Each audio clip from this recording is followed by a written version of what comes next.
baginda Muhammad Rasulullah sallallahu alaihi wasallam wa kana para sahabat beliau radhiyallahu anhum ajma'in.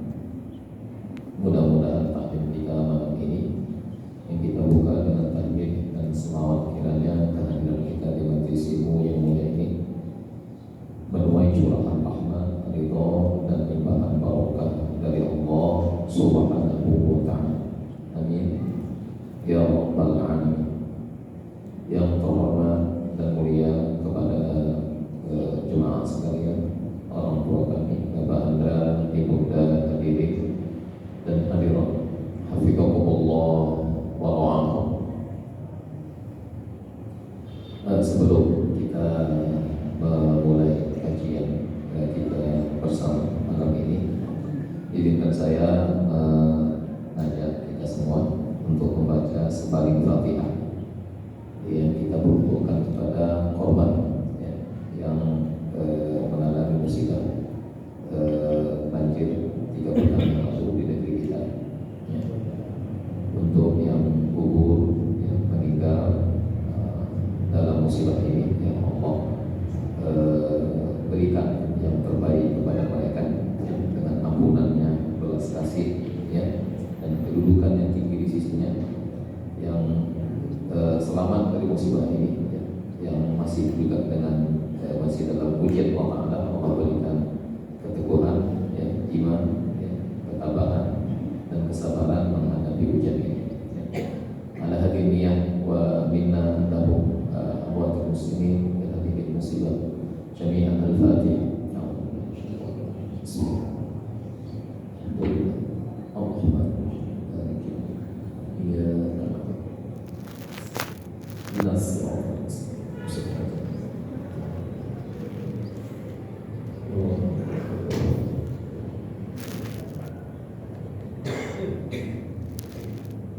Alhamdulillah. Berikutnya, bagaimana dengan jenazah, ya, korban musibah banjir dan longsor, ya, negara Pulau Sumatera kita, tepatnya Aceh, Sumut dan Sumbar. Bagaimana kondisi jenazah tersebut, ya, yang mungkin sampai saat ini ada yang belum terevakuasi jenazah dari reruntuhan atau tertimbun tanah longsor.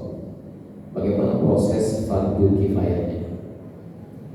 Ya, bagaimana perataan fardu kifayah, ya, terhadap jenazah ini? Apakah bisa kita sholatkan saja begitu? Ya, yang memang tidak mungkin lagi untuk diangkat, ya, diangkat lalu diterapkan fardu kifayahnya dan disolatkan, ya kan, lalu dikebumikan lagi, atau gimana kira-kira? Pertama, tentang sholat jenazah, yang kita perlu maklumi bahwa jenazah itu tidak sah disolatkan kalau dia tidak dimandikan. Jadi memandikan jenazah itu syarat sah untuk mensolatkan. Ya. Bersamaan memandikannya dengan membersihkan semua unsur najis yang ada pada tubuh jenazah. Ya. Jadi memandikan itu syarat sah dari mensolatkan. Sehingga kalau jenazah itu tidak dimandikan, maka tidak sah pelaksanaan sholat. Bahkan ada pendapat ulama, karena tidak tuntas mandinya, itu tidak disolatkan. Pendapat sebagian ulama. Mungkin Bapak Ibu sebagian besar belum pernah mendengar tentang jenazah anak kecil yang belum dikhitan. Itu kata ulama, dimandikan, dikafankan, dan dikebumikan tanpa disolat. Pernah dengar? jenazah anak yang belum khitan, dimandikan, dikafankan, dan dikebumikan, tidak disolatkan. Kenapa tidak disolatkan? Karena ada bahagian yang tekan katut yang tidak dikhitan itu tak tersentuh air untuk dimandikan, sehingga tidak sah dilakukan proses mandi, sehingga tidak disolatkan. Jadi ketika jenazah itu tidak dimandikan, maka tidak berlaku sholat kepadanya.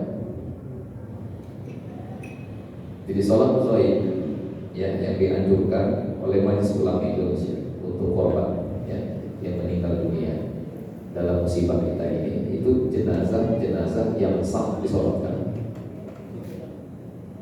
Adapun jenazah yang tadi kita singgung di awal, yang mungkin belum terevakuasi sampai saat ini ya, bagaimana kita sama-sama dengar ya, ada yang bahkan perkampungan itu, satu perkampungan disapu dengan apalagi banjir lumpur ya, sehingga habis perkampungan itu. Walaupun mungkin digali lebih dalam, menggali lumpurnya untuk menemukan jasadnya dari menggali lihat lahannya berikut.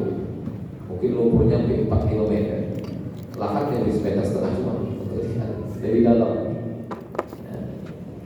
Jadi ketika tidak memungkinkan lagi evakuasi jenazah seperti ini, ya kita serahkan kepada Allah Taala.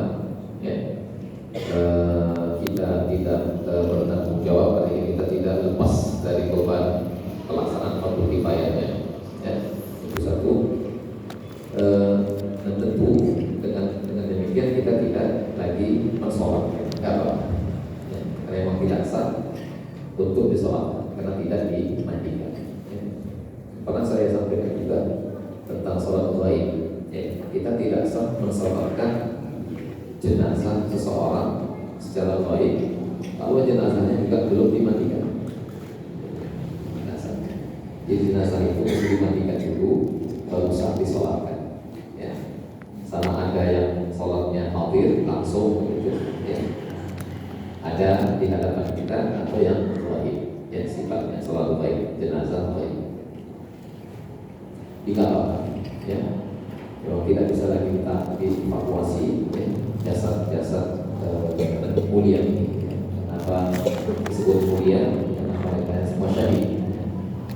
Dia yang meninggal, orang beriman, orang Islam yang gugur dalam peristiwa musibah ini, semuanya syahid, ya, syuhada.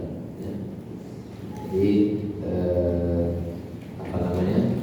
mereka tidak menanggung apa-apa di akhirat, ya, untuk saat ini dan juga di akhirat, dengan tidak berlaku fardu kifayah kepada mereka. Nah, fardu kifayah itu tidak tanggung jawab. Kita yang menanggung, mereka tak ada masalah. Ya. Jadi sama seperti kiasannya, analoginya dengan jenazah seorang syahid dunia akhirat, orang yang berperang, ya, di medan perang, kan begitu, meninggal di medan perang, ya, ketika berjihad, ya, melawan musuh-musuh Allah, ya, musuh agama, mati gugur di tangan orang kafir di medan jihadnya.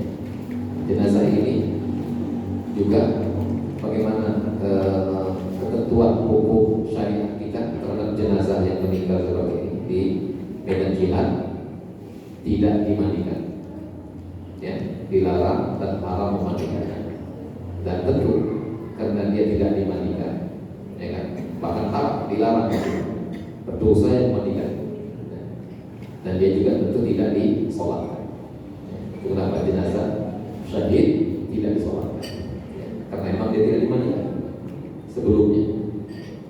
Yang kedua juga alasannya karena memang dia nggak butuh lagi dari kita. Dia nggak butuh usaha kita.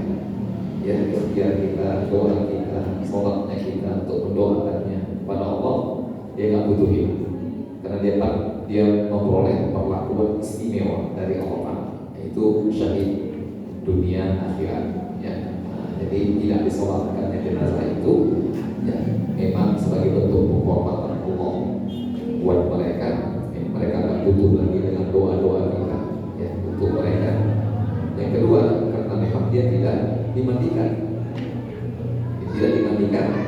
tidak disolatkan ya, begitu. Dengan mengapa tadi kita katakan nggak terevakuasi, nggak memungkinkan ya, mengevakuasi jasad-jasad ini. Ya sudahlah, dianggaplah di mana ya, mohon maaf itu bukan maksud sholat, artinya dianggaplah di mana mereka terbenam dalam lumpur, banjir lumpur itu, itulah sudah pusaranya. Ketika memang tidak mungkin lagi untuk yang kita pun dengan tidak memungkinkan itu, kita pun tidak terbebani bertanggung jawab dengan fardu kifayah ya. Itu untuk yang mereka yang gugur ya, mereka syahid ya, gelar mereka syahid ya, dengan gelar itu ya, mereka mendapat perlakuan istimewa oleh Allah di akhirat nanti. Kita tidak seperti itu, tentu tidak mendapatkannya ya. Nah, yakin kita musibah yang mendera kita ini, insya Allah semuanya baik untuk kita semua yang mengalaminya selaku hamba Allah yang beriman ya, baik insya Allah semuanya untuk kebaikan kita yang selamat ya, dari musibah ini baik untuk kita bisa mengambil iktibar, memetik hikmah dan menangkap pesan Allah dari musibah ini ya. Itu bagaimana pesan itu adalah kita berupaya untuk selalu dan lebih mendekatkan diri kehadiran Allah. Itu pesan di balik musibah ini intinya. Nah, itu untuk kita, jadi kebaikan untuk kita. Apa yang kita alami dalam musibah. Nah, untuk yang meninggal dunia lebih baik lagi. Mereka mendapatkan kebaikan yang lebih dari kita. Kenapa? Karena mereka semua dapat diter gelar syahid ya, dengan meninggal seperti itu, gelar ya kan. Kemudian tertimbun ya, bertuhan ya, longsor dan sebagainya. Bagaimana kita maklumi orang-orang yang meninggal seperti ini ya, dapat gelar syahid akhirat ya, begitu. Syahid ada 3 kata ulama kita, syahid dunia akhirat. Yang kedua syahid dunia saja, tidak akhirat. Yang ketiga syahid akhirat, syahid dunia akhirat yang tadi berperang di jalan Allah ya, gugur ya, dengan niat itu dilakukannya untuk Allah. Itu syahid dunia akhirat ya, dimana di dunia ini diperlakukan dia dengan penghormatan, tidak dimandikan dan tidak disolatkan ya. Di bawahnya darahnya menghadap Allah Ta'ala. Beda dengan kita, darah kita dibersihkan, wajib dibersihkan. Kalau darah terus nempel sama kita, nggak sah sholat jenazah. Kenapa? Masih bernajis, bersihkan. Beda dengan yang mati syahid tadi, darahnya di bawah menghadap Tuhan nah, jadi nggak itu najis lagi di sisi Tuhan. Dengan kematiannya seperti itu, darahnya untuk dia tak dianggap najis lagi dan dia akan bangga ya, membawa darah itu menghadap Tuhan. Dilarang membersihkan darah, haram membersihkannya, menyucinya, dan haram memandikan jenazah syahid tersebut ya. Jadi kita sampaikan beda dengan kita. Kalau kita mati biasa berdarah, wajib dibersihkan. Kalau kan tak saya solatkan, masih mengandung unsur najis jenazah. Itu perlakuan Allah untuk mati syahid dunia akhirat. Di dunia itu perlakuan, di akhirat mendapatkan penghormatan yang tinggi di sisi Allah. Itu arti tadi syahid dunia, syahid akhirat. Kalau syahid dunia saja bukan akhirat, pada orang yang seperti yang pertama ini gugur ya, berperang di medan jihad ya, tinggal lagi niat dia berperang, niat dia jihad sampai matinya, itu bukan karena Allah. Ada unsur-unsur lain yang sifatnya dunia ya, mungkin dia ingin dikenang sebagai sosok pahlawan heroik ya, gagah dan sebagainya, atau mungkin ingin meraup keuntungan duniawi seperti ghanimah, harta rampasan perang ya, karena perang itu ya, itu dibolehkan dan halal hukumnya. harta yang ada di tangan musuh alam. Ya, bahkan ada surah dalam Al-Quran berkenaan dengan sebutannya Al-Anfal, surah Anfal. Ya, artinya harta yang peroleh dari peperangan, ya, ghanimah sebutannya. Oke. Nah, jadi bisa jadi itu niatnya duniawi untuk mendapatkan keuntungan. Ya, nah, yang begini dia disebut syahid dunia. Apa syahid dunia? Dia diperlakukan sebagai syahid, tidak dimandikan, tidak disolatkan. Tapi di akhirat dia tak dapat apa-apa dari Allah Ta'ala. Nol. Yang ketiga syahid akhirat. Siapa syahid akhirat? Yang tadi, ya, yang kita sebut. Mereka semua yang meninggal, ya, dengan kondisi keadaan, ya, cara tenggelam, kemudian tertimpa lubang, terbakar. Seorang ibu melahirkan, meninggal dunia, dan apalagi seorang mempertahankan dirinya, juga hartanya dibegal, mati, ya, syahid. Jadi orang-orang seperti ini, ya, gelarnya syahid akhirat, kata ulama. Apa syahid akhirat? Di dunia dia biasa dimandikan, dikafankan, disolatkan, wajib hukum, diselenggarakan fardu kifayah. Nah, tapi di akhirat dia mendapatkan penghormatan yang luar biasa dari Allah, perlakuan istimewa, laksana seperti syahid dunia akhirat. Nah, itu kenapa saya katakan yang meninggal dunia korban banjir ini mereka yang terbaik dan lebih baik daripada kita, ya, yang masih hidup. Kenapa? Karena predikat syahid yang mereka peroleh, ya, yang mereka bawa menghadap kepada Allah. Jadi ada perlakuan khusus untuk Allah buat mereka yang kita tidak dapatkan, ya, layaknya seperti syahid di medan perang, ya, dengan jihad mereka gugur, di mana, ya, adalah dua setidaknya peluang besar yang mereka dapatkan dari Allah. Yang pertama ampunan, mendapatkan ampunan Allah, ya, besar, ya, peluang mereka meraih ampunan Allah yang syahid akhirat ini. Yang kedua, mereka juga dapat jaminan surga Allah, itu syahid akhirat. Maka untuk sebut hadis riwayat yang menunjukkan fadilah keutamaan yang syahid dunia akhirat yang perang itu bukan sekedar jaminan masuk surga, bahkan dia diberikan hak untuk menjamin 70-an keluarganya masuk surga. Bukan dia lagi, dia diberi hak wewenang oleh Allah untuk dipersilahkan menjamin 70-an keluarganya masuk surga. Jadi mudah-mudahan insya Allah yang syahid-syahid akhirat ini pun seperti mereka yang syahid di medan perang. Nilainya, kehormatan, perlakuan istimewa untuk mereka yang di akhirat oleh Allah SWT.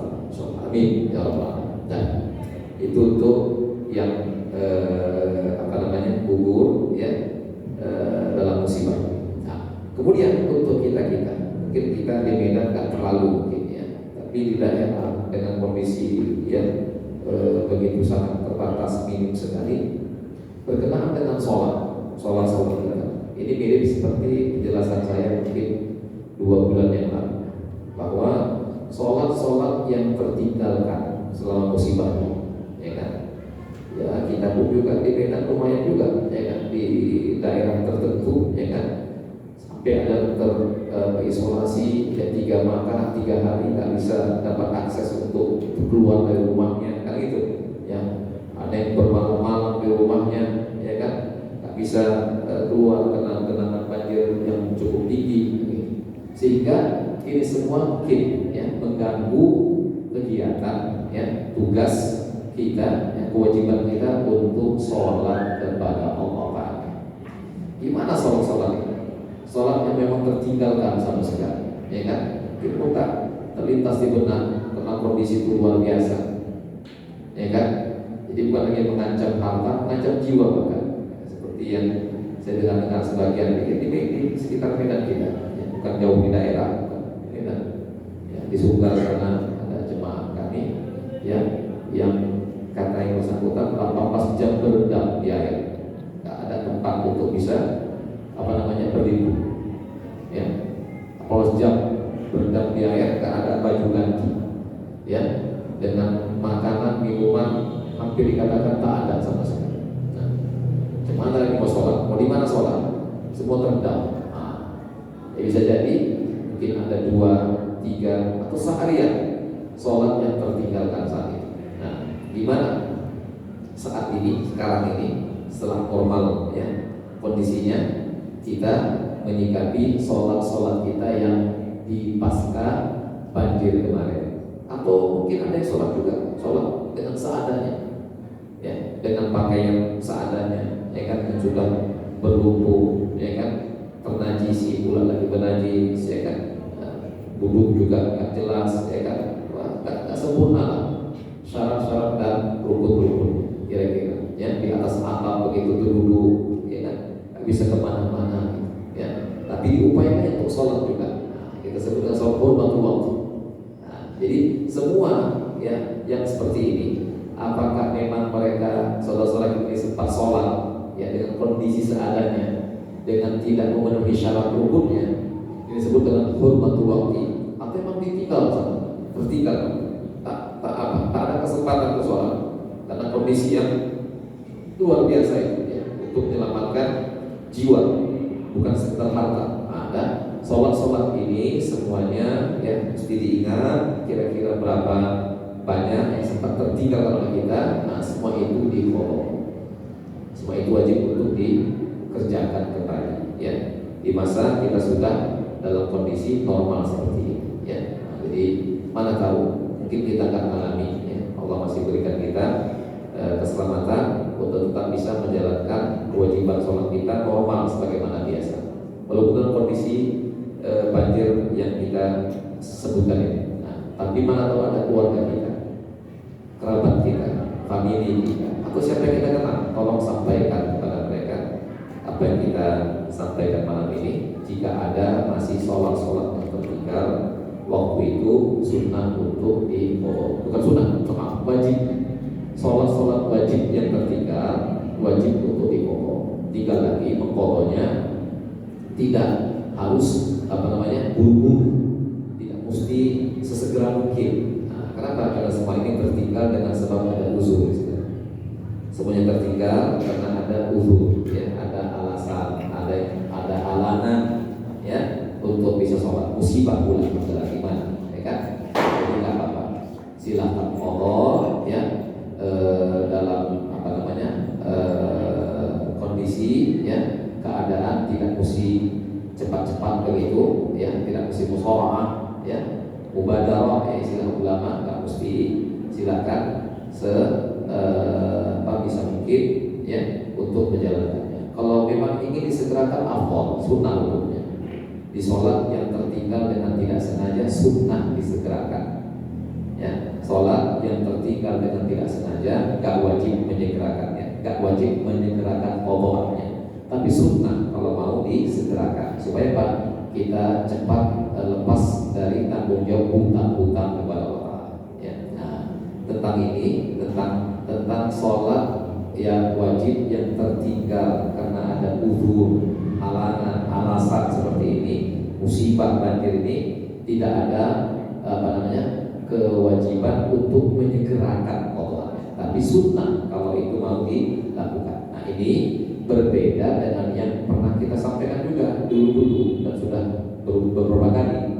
Berbeda dengan sholat wajib yang kita tinggalkan dengan sengaja, tanpa ada uzur, tanpa ada halangan, ya. Nah, seperti sholat wajib yang mungkin kita tinggalkan sebelum kita iltizam dengan agama, sebelum kita menjaga perintah-perintah agama, sebelum kita istiqomah dengan sholat kita. Nah, pernah kita tinggalkan dengan sengaja, terang-terangan begitu, sadar dan tahu, tapi kita tinggalkan begitu. Sholat yang ketika seperti itu, ulama bilang wajib untuk disegerakan. Ya, itu bedanya. Wajib disegerakan pengqadha'annya. Ya, jadi itu beda antara wajib menjadi. Jadi dua-dua wajib, tetap wajib mengqadha. Mau ditinggalkan dengan terang-terangan sengaja atau ditinggalkan dalam kondisi seperti ini, ada uzur, halangan, ya, termasuk juga tertinggal dengan tidak sengaja, dan semua itu tetap wajib untuk diqadha.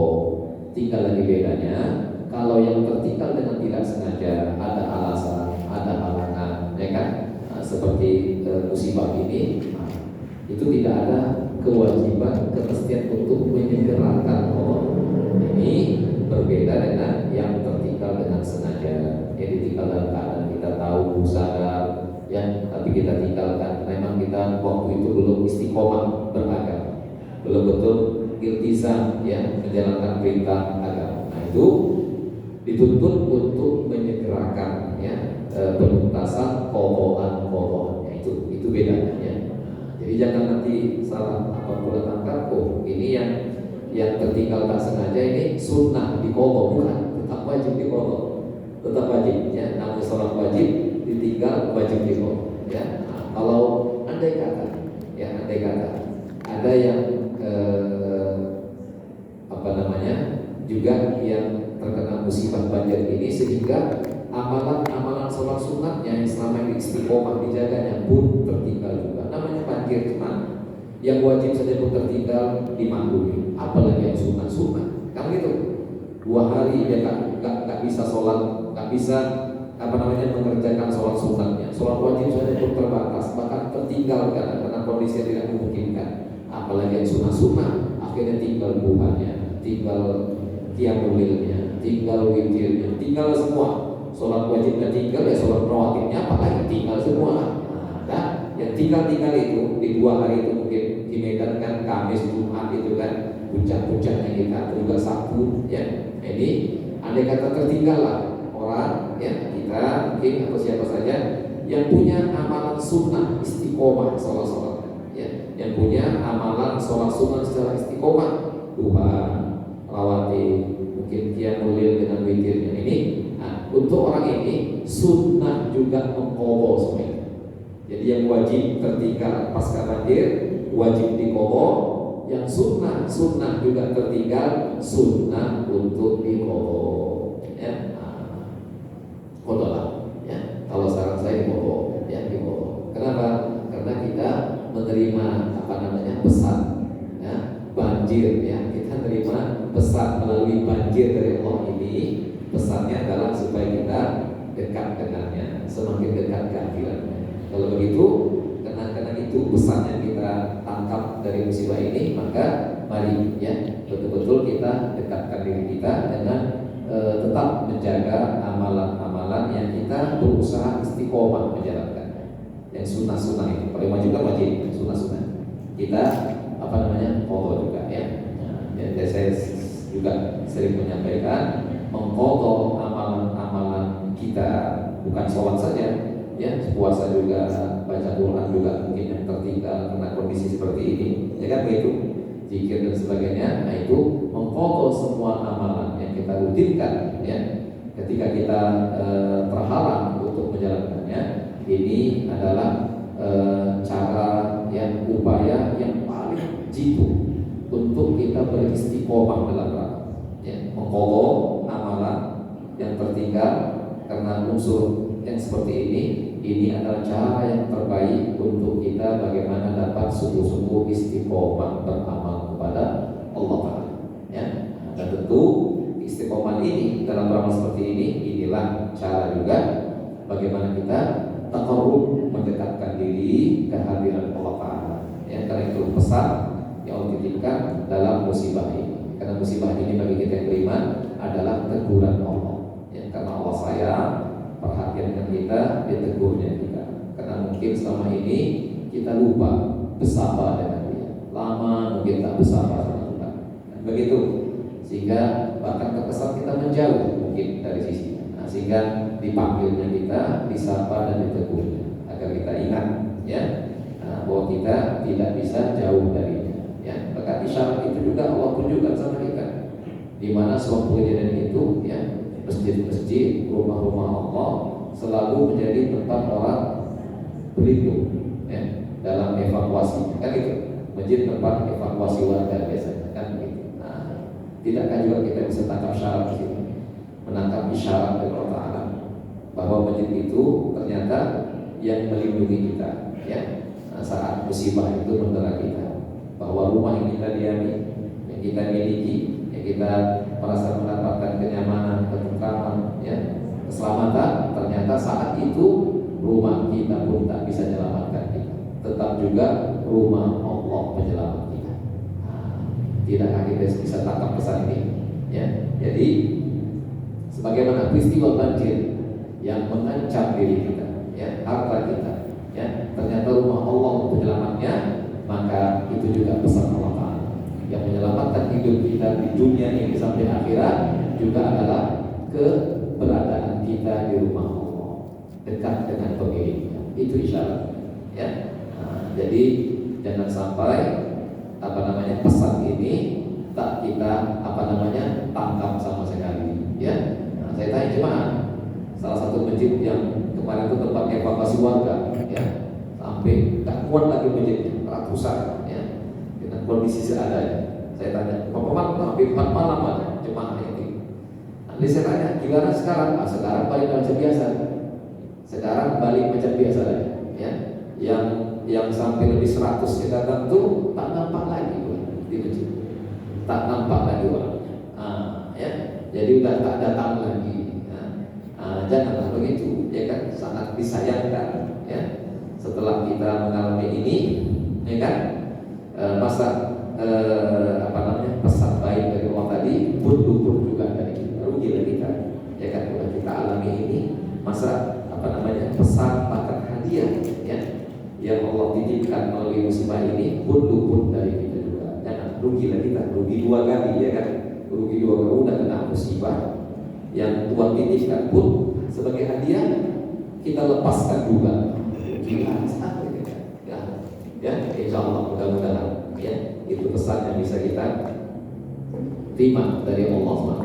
Ya, mari kita selalu mendekatkan diri kita ke hadirat Allah Subhanahu wa Ta'ala, ya, menjunjung titah-titah, ya, yang wajib kita tunaikan, walaupun dengan mengqadhonya. Yang sunnah, mari kita belajar beristiqomah dengan amalan-amalan sunnah. Cara terbaik menjaga amal sunnah dari diqadho, ya, mengqadho amalan-amalan sunnah kita, ya. Wallahu a'lam bishawab. Silakan Bapak Ibu, jika ada yang tanyakan, ada 3 menit nih menjelang Isya. Fadhal, kalau ada, silakan tentang ini. Apa masalah fikih lah seputar banjir kira-kira. Silakan Bu. Silakan Bu, Ibu, silakan Ibu. Waalaikumsalam.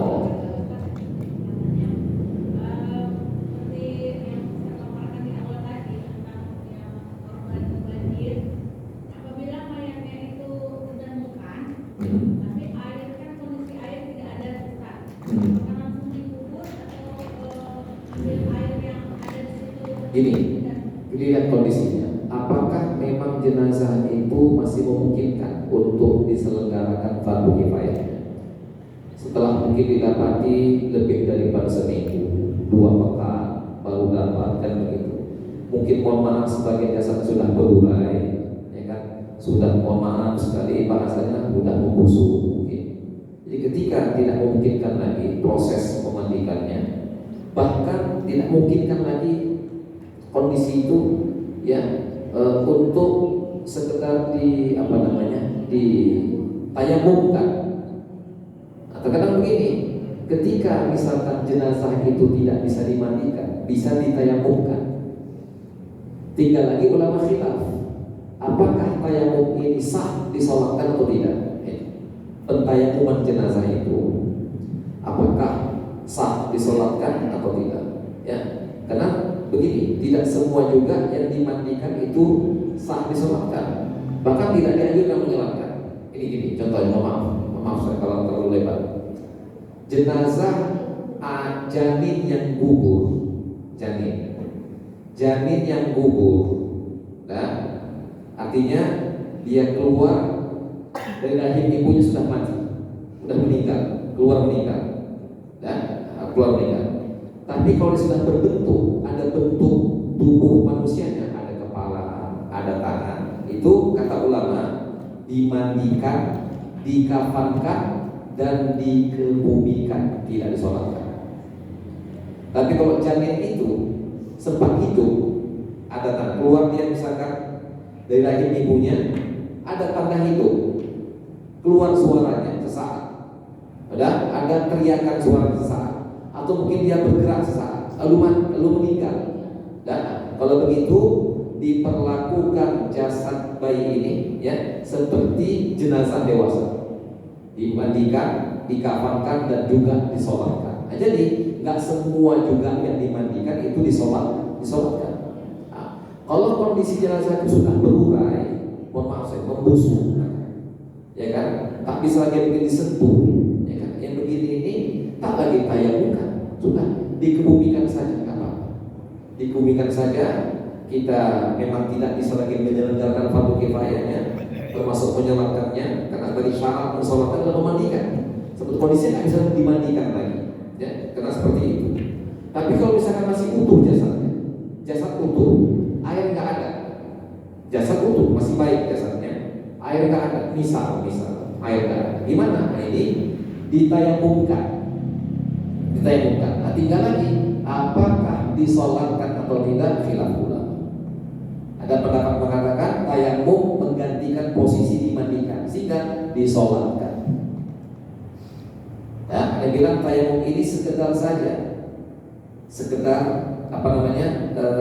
proses ininya, fardu kifayah. Tinggal lagi tidak disolatkan, khilaf. Ya. Jadi kalau memang air tak ada untuk jenazah yang masih bagus lah jenazahnya, bukan rusak, bukan membusuk, kan begitu. Nah, kalau rusak membusuk, langsung kita kebumikan saja, secara terhormat, ya. Dan kita tidak tentu sholatkan lagi. Tapi kalau jasadnya masih utuh, masih baik, air nggak ada, udah sama sekali, misalkan ditayamumkan saja, dan setelah itu silahkan disolatkan kalau ingin menjalankan, ya begitu, ya. Wallahu a'lam. Ya. Nah, jadi kalau tadi ya, kondisi kalau misalkan jenazah lah yang setelah 3 pekan ini, nah, kalau masih ditemukan setelah 3 pekan seperti ini, rasanya jasadnya sudah berurai, sudah berubah sekali, ya. Sudah berproses, mohon maaf kami bahasanya, kepada pembusukan, ya. Jadi gimana sudah, ya, ditanamkan baik-baik, ya, dikumikan baik-baik, nggak apa-apa, nggak disolatkan lagi, nggak dimandikan sholatkan, ya, gugur kewajiban itu kepada kita, dan dia nggak ada masalah. Dia yakin, saya yakin, ya, kita semua yakin, insya Allah untuk hamba Allah yang beriman. Kita orang kafir, ya, kafir nggak masuk kemiskinan. Semua orang beriman yang meninggal dari musibah ini, insya Allah mereka berbahagia di alam barunya, ya, dengan predikat syahid yang mereka bawa menghadap kepada Allah Ta'ala. Ya, itu yang kita, ya. Jadi andai kata, tapi ini orangnya ini nggak baik, ini istilaku, banyak dosanya, biar Tuhan yang urus, kuasa kita urus. Nah, sebanyak apapun dosanya yang banyak itu tidak menggugurkan titel syahidnya.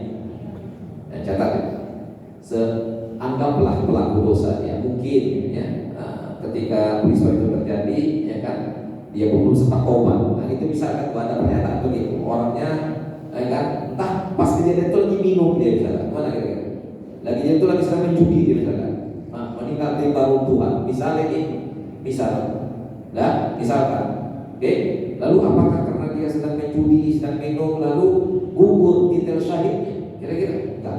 Tetap saja dia mendapatkan titel syahidnya, tetap dapat gelar syahidnya. Dengan itu dosa-dosa itu tidak dapat menggugurkan titel syahidnya.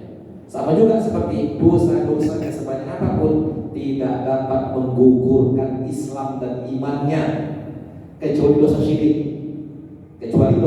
Nah, kalau dia bawa dosa syirik menghadap Tuhan, mati dengan itu, tak sempat tobat, kalau itu jangankan tinggal syahidnya, imannya pun lepas, imannya pun gugur. Nah, tapi jika mungkin dia ada dosa, meninggal sebelum tobat, sebanyak apapun itu, selain dosa syirik,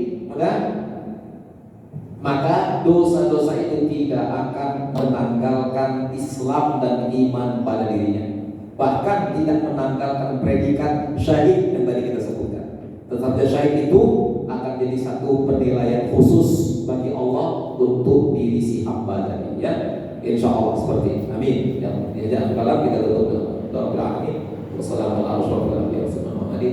Wa ala alihi wa sahbihi. taqabbal minna innaka antas samiul alim wa tub 'alaina innaka antat tawwabur rahim. Allahumma arinal haqqa haqqan warzuqna ittiba'ahu wa arinal batila batila warzuqna ijtinaba. Rabbana atina fid dunya hasanah wa qina adzabannar.